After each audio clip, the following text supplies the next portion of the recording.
Tonight on NAIT NewsWatch. The provincial government brings in new rules regarding student loans. This really reflects what the students believe is important, and it's about access to the system. New power lines in Strathcona County could result in a school closure. But the fact is that in order for that economic development to take place, we need to have power.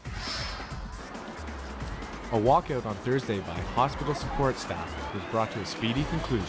Alberta Health Services don't respect our workers. We're the backbone of the hospital. Good evening. Students in Alberta are relieved as parents' incomes will no longer influence the application process for a student loan. These changes were announced as part of the 2012 budget and will be effective for students who begin their education as of August 1st. Our Justine Woja joins us live from the News Centre with more on that story. Advanced Education Minister Greg Wiedek announced that the process to receive a student loan will be simplified thanks to a new set of rules that will go into effect this summer. University student Sarah Shalas is one of the lucky ones. Her parents help her financially with her education, but Sarah empathizes with those who don't have the same opportunity.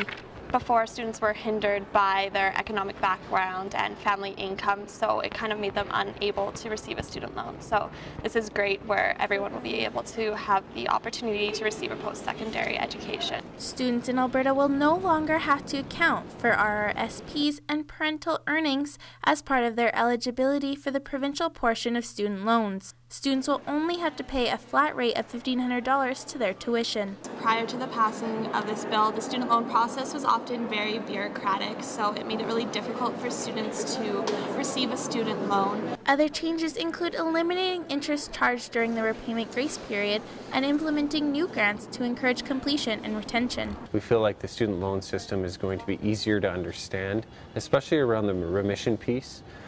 So we're ecstatic at the changes. Some say the government is taking help away from the people who need the financial assistance the most. Advanced Education Minister Greg Wiedek disagrees. These are really changes that have been brought to us by the students. This really reflects what the students believe is important, and it's about access to the system. We would hope that any student in Alberta that has the ability to get into a post-secondary program will not have finance stand in the way of doing that. The government hopes that the new law encourages people to pursue their education. This plan is all about making sure that finances are never a barrier for students. The application process will be less complicated and will allow students easier access to student aid. Justine, who will receive the province's retention grants? $1,000 will be given to graduates in higher occupations who stay in Alberta for 3 years. Now, these professions have not yet been determined, but will include health professionals and technicians, teachers, and social workers. And how much is the budget allowed in student assistance? The total student loan budget is $274 million,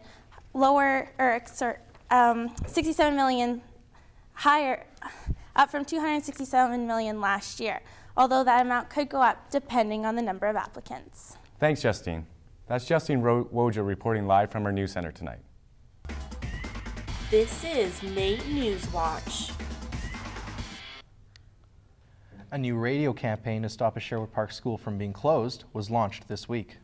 Colchester Elementary School students may be looking for a new school if the Heartland Transmission Project moves ahead. Fred Papernick reports. The resolution to this issue is to stop the Heartland line. It's not required. Connie Bradley lives in the surrounding area and has children enrolled at Colchester. She doesn't see a need for the line, which parents view as a hazard, and have already said that they will pull their children out of that school, forcing the school to close. While the province insists that the lines are important, many disagree. RETA, a group fighting the power lines, say that the power lines have a negative impact on the community and have no need to go up, and are using a radio campaign to spread awareness. The radio commercial can be found at www.don'tclosemyschool.com. The Premier has said that the Heartland line is needed, but all the consumer organizations, the Industrial Power Consumers Association of Alberta, for example, has made very clear that they do not need this power. The Heartland transmission line will connect the Heartland area, northeast of Fort Saskatchewan, to existing EPCOR and AltaLink facilities, which is something that the Premier believes is important to the development of the surrounding area.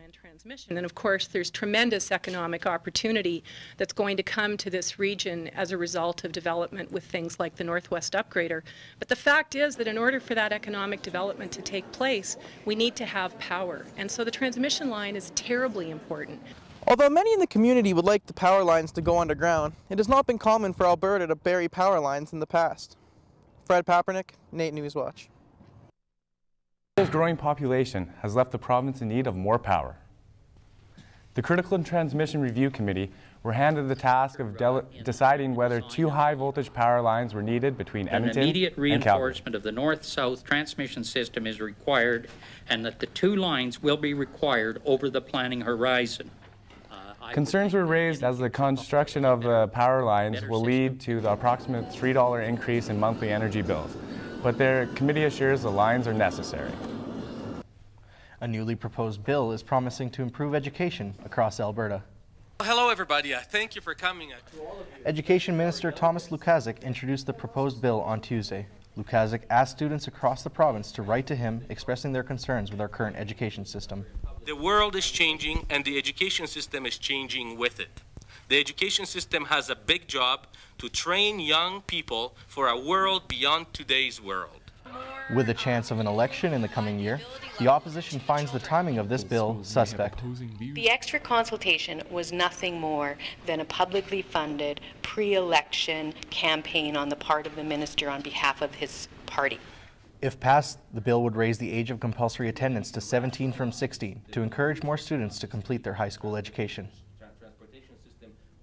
Families in Edmonton gathered on Valentine's Day to remember loved ones who were tragically taken from them. 133 women is 133 families. The March for Missing Women, now in its 7th year in Edmonton, started over 25 years ago in Vancouver to raise awareness for the number of missing and murdered women in the city. Danielle Boudreau, organizer of the march here in Edmonton, took action in 2005 when 2 of her friends were murdered. The following year, tragedy struck again. My younger sister was found murdered in her home, and so that kind of set off the start of my life. Boudreau hopes the march will bring families who have gone through similar hardships together to share their experiences. This past Thursday, hospital support workers staged a province-wide walkout just for the day. Hey, hey, hey-oh! Where's our contract, yo? A strike was called after negotiations went sour between the Alberta Union of Provincial Employees and Alberta Health Services. Hundreds of people walked off the job in Edmonton alone. Alberta Health Services don't respect our workers. We're the backbone of the hospital. AHS called the strike illegal and applied to the Labour Board Thursday afternoon. Workers were forced back to the job by the end of the day. A few of Edmonton's older regions like 118th Ave and Stony Plain Road are undergoing a revitalization. I took a trip on 118th to find out a little about how the community is bouncing back from a rocky road. As you drive down 118th Ave, you might notice that the neighborhood has lost some of the charm it had in its glory days. Years of crime and falling property values took its toll on the area, but 118th is poised to make a comeback. Places like the Stollery Gallery are enjoying the new 118th. I think the effort to revitalize the area with the arts as a motivator has really paid off. It's really worked. The aptly named Popular Bakery has been a cornerstone of the 118 community since 1997. According to owner Paul Soares, they've been seeing a lot of changes in the community since then. With the town hall meeting before 10 years ago, nobody would show up. Now, with town hall meeting, everybody shows up and puts in their 2 bits and, know how they want to better the area. Historically, 118th Ave has been used as a connector between Edmonton and the old town of Beverly. Ever since Beverly was absorbed by Edmonton in the 60s, the area has gone into a rapid decline. At the Carrot Cafe on 118th, Darren Bovair has been helping to organize the history of the avenue through the non-profit newspaper, the Rat Creek Press. A website creating, I guess, the nucleus of a database of history of people who lived here. What was it like to go to school here? What was it like to grow up here? What was it like to start a business here? You can find out more about the 118th History Project at www.ratcreek.org. For most men, the day before Valentine's Day is spent trying to find that perfect gift for their significant others. But a new event here in Edmonton has made that job a whole lot easier. Beers, Burgers, and Bouquets is a fundraising event for the Lois Hole Hospital for Women, where men come to make a beautiful Valentine's Day bouquet for that someone special. It's made with love and lots of effort and passion, and I just hope for a great Valentine's Day, and I think it'll be a nice surprise. Everybody has a good time here. Guys love it, and it's about raising money for the Lois Hole Hospital. This year's event raised more than $14,000 for the hospital. Coming up after the break, Canada celebrates a special anniversary. We check out local Flag Day activities at Government House. Health and safety consultants were on hand, raising awareness for Heart Month here at NAIT. Coming up on the End Zone Challenge, I tried Taekwondo. All that coming up in sports.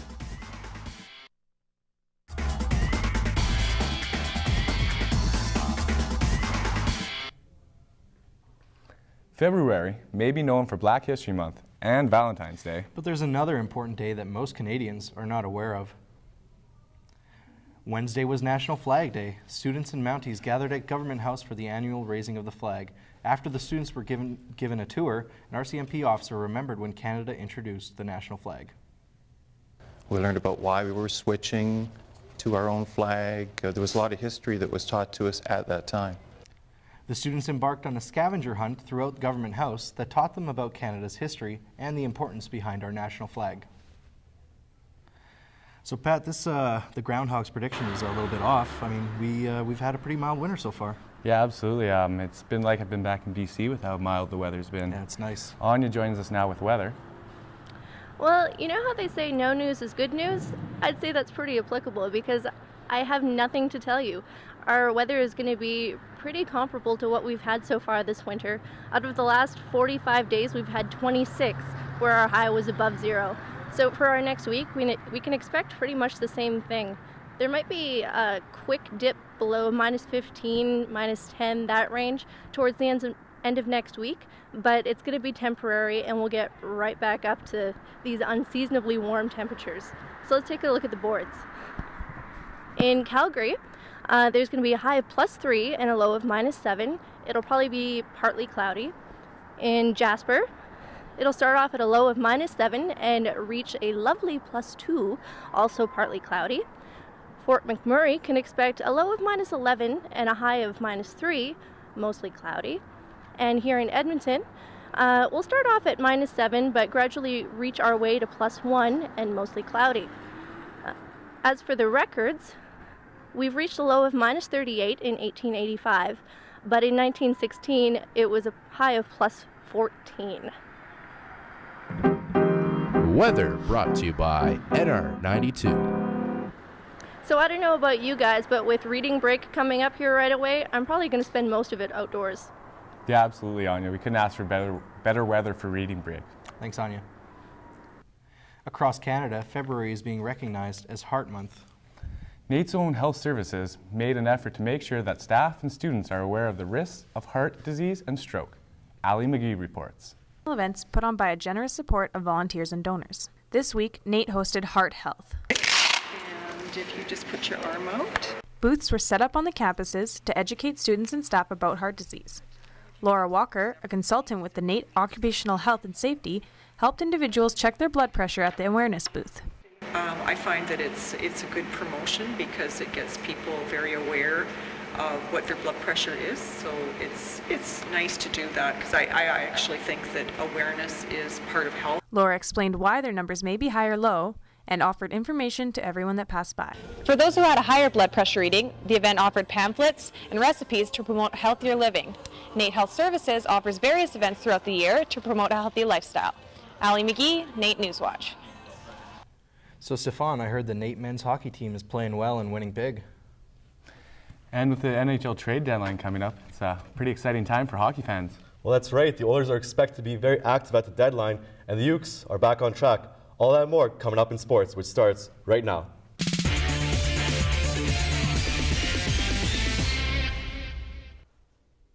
After a nasty winless stretch in January, the NAIT Ukes men's hockey team hopes they've turned a page as they welcome the lowly Briarcrest Clippers.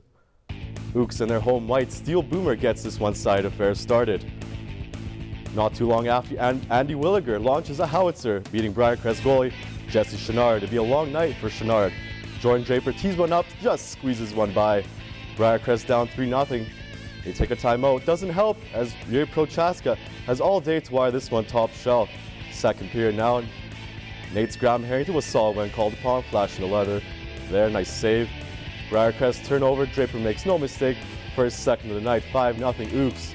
Nice passing by Nate leads to a juicy rebound. Puck ends up in the back of the net.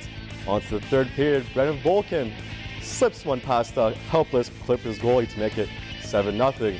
Jordan Draper completes his hat trick, but he wouldn't be the lone player celebrating a trick tonight.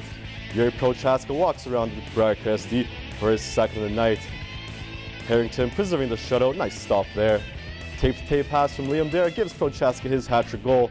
While the shutout was not meant to be, Briarcrest added too late, but the result never seemed in doubt. Nate Ooks dismantled the Briarcrest Clippers 11-2. Ooks improved their record to 15-2 with 2 regular season games remaining before the ACAC playoffs.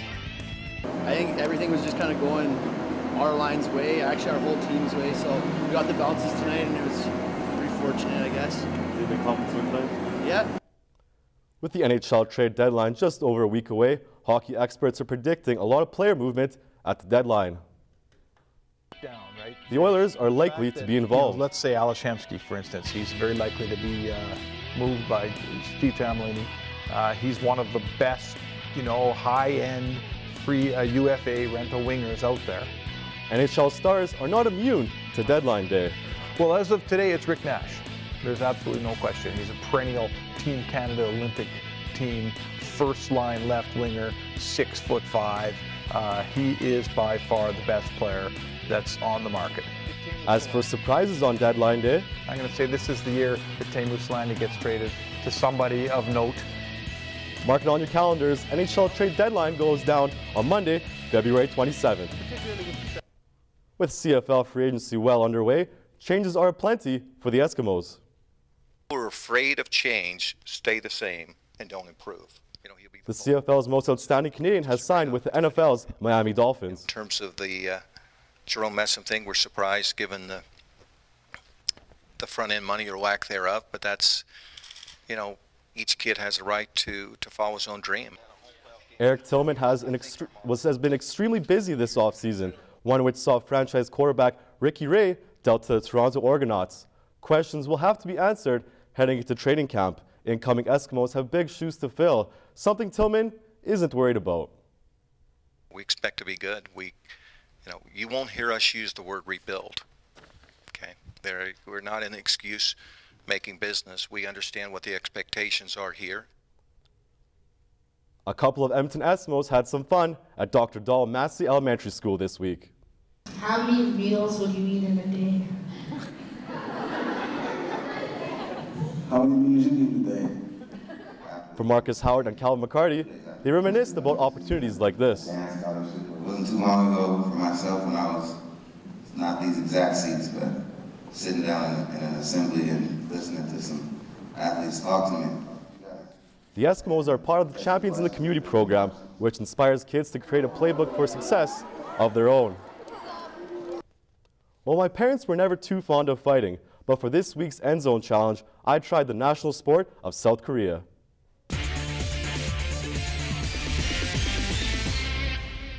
Hi, my name is Romel Estigoy. We're at the Londonderry location at Sungley Taekwondo Academy, and we have Stefan here, and hopefully we can get him his black belt today. So we'll do a couple of basic drills, exercises, and yeah, let's get this thing going. We started off with some simple drills to get my heart rate going. Ankle lock strengthened my hip flexor. Then we kicked it into gear. 1-2 punch combo. All right, Stefan, here's a little test for you. Okay, so 1-2 punch and up. And I tried for myself. Great success. I think that was for a street fighter. Basic kicks. Yeah, I played soccer. Tornado kick. Here we go. Or turning kicks. Up. Nice. Up. Not so good with my heel. That's not going on camera. Oh, but it did. That's one. Good. punch, punch, knee strike for close combat. Then, my final showdown.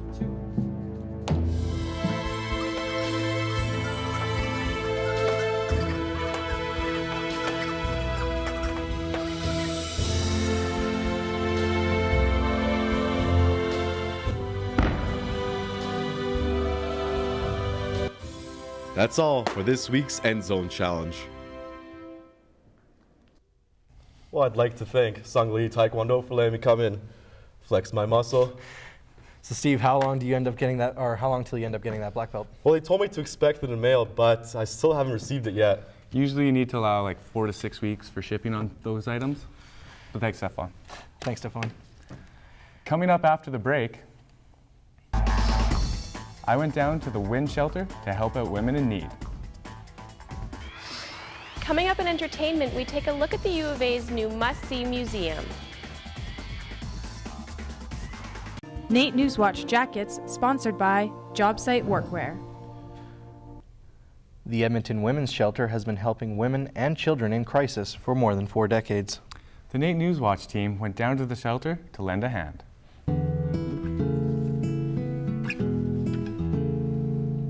Barriers, bridging all of those barriers, so it's a little bit easier. The Edmonton Women's Shelter, more commonly known as the Women in Need or WIN House, has 3 locations in the city and is a provincially funded program, but isn't always in need of donations from the community.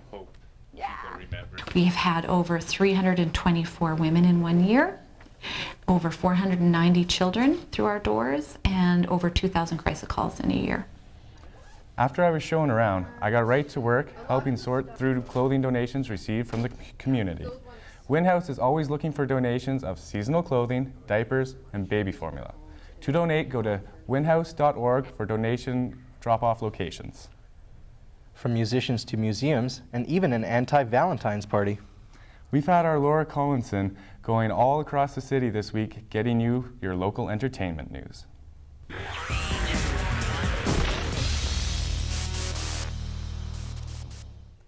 It was a day of learning at the Windspear. The Edmonton Symphony Orchestra taught kids from grades 4 to 6 about our diverse province.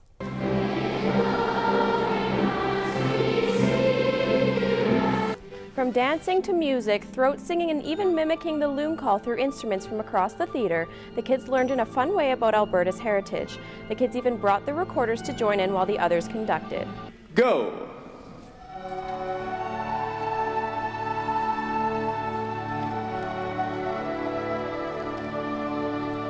It's something we'll try to do every year. Now that we've this is really the first time that we've done a collaboration like this, and it's been so successful and so inspiring for all of us, for the Aboriginal performers and for the symphony and for our public. So I hope it's something we do very often. Edmonton is full of local talented bands. Short of Able has been getting exposure for their catchy music. I sat down with one half of the band while they recorded their new album.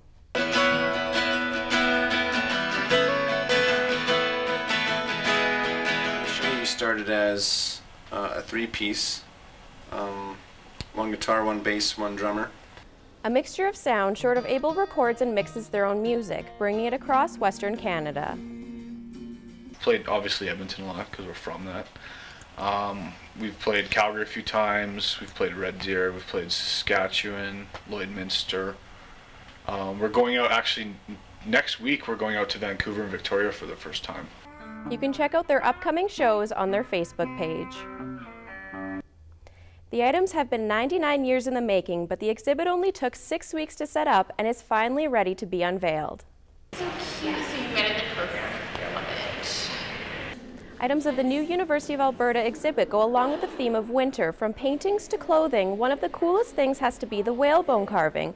Those who started it want the public to enjoy it. We're not trying to tell a big story or do anything scientific. It's really come and enjoy the objects and get a sense of what's at the University of Alberta from museum collections. The U of A Museum's Cool Stuff will be open on Family Day, so bring the kids and show them some interesting items. Admission is free, but donations are always welcome. What do you do when you're single on a special day devoted to love? Smash stuff. Wonder Bar held its second annual anti-Valentine's party where you can smash anything love-esque, and if you bring a picture of you and your ex, you get a free pint. The idea of the party came when the owner was feeling particularly blue last Valentine's Day and decided to retaliate. Then you realize that there's a bunch of dudes just like him feeling just as sad, so why not just get them all together, hang out, drink beers, have fun, smash stuff. Planning a breakup party? It might just be the best place to go.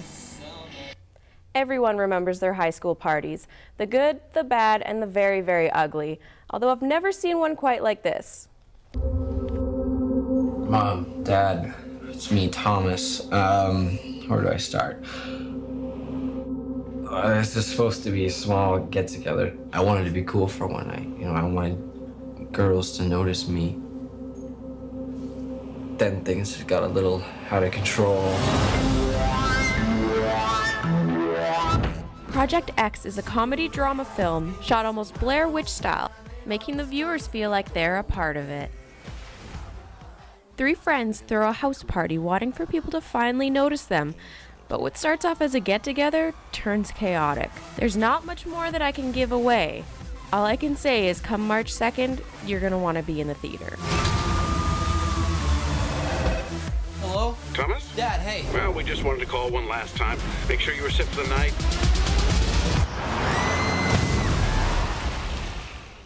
Yep, all good. You may not remember the name OK Go, but I'm sure you remember their treadmill video. The band has hit it big on YouTube again with their must-see new music video.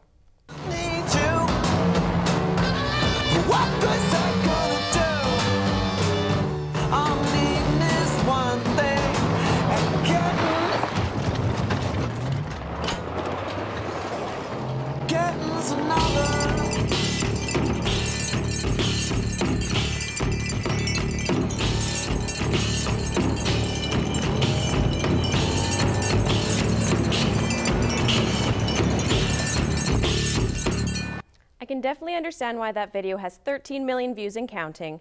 Well, I'm going to go turn my mom's car into a music-making machine, so back to you, Pat and Baljo. Thanks, Laura. That's a great looking music video. They make awesome stuff. That treadmill one, the Rube Goldberg machine, they were all really good. Yeah, absolutely. I'm going to have to go on YouTube and check out that new one for sure. For sure. Well, that's all we have for NAIT NewsWatch. Thanks for watching, everybody. Everybody, all the students out there, enjoy your reading week. Thanks for coming by.